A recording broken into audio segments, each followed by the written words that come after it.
Hi friends, कसे आहात सगळे? मी आहे जयश्री आणि महा एक्झाम्स या यूट्यूब चॅनलवर तुमचं पुन्हा एकदा खूप खूप मनापासून स्वागत. तर फ्रेंड्स, आज आपण 29 जानेवारी 2026च्या काही चालू घडामोडी पाहणार आहोत. त्याआधी जर चॅनलवर नवीन असेल आणि चॅनलला सबस्क्राईब केलं नसेल तर महा एक्झाम्स या यूट्यूब चॅनलला नक्की सबस्क्राईब करा. चला आता मिळूया आपल्या आजच्या विषयाकडे. तर 29 जानेवारी 2026. तर पहिली बातमी आहे, 15व्या वित्त आयोगाकडून ग्रामीण स्थानिक स्वराज्य संस्थांसाठी प्रथमच अनुदान मिळवणारे राज्य सिक्कीम हे आहे. सिक्कीम हे भारताचे पहिले 100% सेंद्रिय राज्य असून हे लोकसंख्येनुसार सर्वात कमी लोकसंख्येचे राज्य आहे. पुढे पाहूया.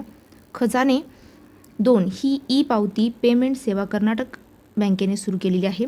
कर्नाटक बँकेने कर्नाटक सरकारच्या महसूल प्रणालीला मदत करण्यासाठी ही सेवा सुरू केलेली आहे. इतर माहिती पाहूया कर्नाटकविषयी. बँकेविषयी. तर बँक ऑफ बडोदाला 2025चा भारताचा सर्वोत्कृष्ट बँक पुरस्कार मिळालेला आहे. तर SBI ही सर्वात मोठी ग्राहक बँक ठरलेली आहे. पुढे पाहूया. दरवर्षी कोक बोरोक दिवस, त्रिपुरी भाषा दिवस 19 जानेवारी रोजी साजरा केला जातो. 3 ते 4 वर्षे वयोगटातील मुलांना त्यांच्या मातृभाषेतून प्रारंभिक शिक्षण देण्यासाठी आमे पढे बा आमा भसारे योजना ओडिसा राज्याने सुरू केलेली आहे. पुढे पाहूया. MSME मंत्रालयाने नवीन टेक्नॉलॉजी सेंटर मंजूर केलेले राज्य हिमाचल प्रदेश हे आहे. हिमाचल प्रदेशबद्दल इतर माहिती पाहूया. हिमाचल प्रदेश हे देशातील ॲपल स्टेट व चेरी उत्पादनात प्रथम क्रमांकावर आहे. हे राज्य अलीकडेच 99.3% साक्षरतेसह पूर्ण साक्षर घोषित झाले आहे. पुढे पाहूया.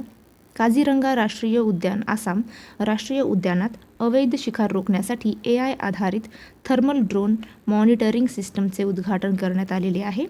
काझीरंगा हे एकशिंगी गेंड्यांसाठी प्रसिद्ध आहे. पुढे पाहूया. इस्तितोक गुस्तोर उत्सव लडाख केंद्रशासित प्रदेशात साजरा केला जातो, ज्याद्वारे आध्यात्मिक नवीन वर्षाची सुरुवात होते.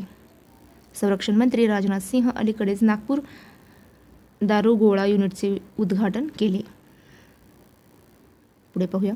जगातील दुसरा सर्वात मोठा 5G सबस्क्रायबर बेस असलेला देशात भारत बनलेला आहे. पहिल्या क्रमांकावर चीन आहे. तसेच भारताच्या UPI सिस्टमने अलीकडेच व्हिसाला मागे टाकले असून IMFने त्याला जगातील सर्वात मोठी रिअल टाईम सिस्टम मानली आहे. पुढे पाहूया. हँडले पासपोर्ट इंडेक्स 2026मध्ये भारताचा क्रमांक 80वा आहे. 18वे प्रवासी भारतीय संमेलन ओडिसामध्ये आयोजित करण्यात आले होते. ब्रिक्स 2026 शिखर परिषदेचे यजमानपद भारत भूषवणार आहे. पुढे पाहूया. झारखंडमधील गुटखा व पान मसाल्यावरील बंदी पूर्णपणे लागू करण्यात आलेली आहे. अजिंठा एलोरा आंतरराष्ट्रीय चित्रपट महोत्सव 2026मध्ये पद्मपाणी पुरस्कार इलैयाराजा प्रदान केला जाणार आहे. पुढे पाहूया. IIT दिल्लीमध्ये विद्युत क्षेत्रासाठी उत्कृष्टता केंद्राचे उद्घाटन करण्यात आलेले आहे. प्रोजेक्ट डॉल्फिन अंतर्गत दुसरे राष्ट्रव्यापी डॉल्फिन सर्वेक्षण UP राज्यातून सुरू झाले आहे. उत्तर प्रदेशातील बिजनोर येथून या सर्वेक्षणाची सुरुवात झालेली आहे. उत्तर प्रदेशची राजधानी लखनौ ही गोमती नदीच्या काठी बसलेली असून तिला युनेस्कोने क्रिएटिव्ह सिटी ऑफ गॅस्ट्रोनॉमी म्हणून मान्यता दिलेली आहे. पुढे पाहूया. विदर्भ संघाने पहिल्यांदाच विजय हजारे ट्रॉफी जिंकली.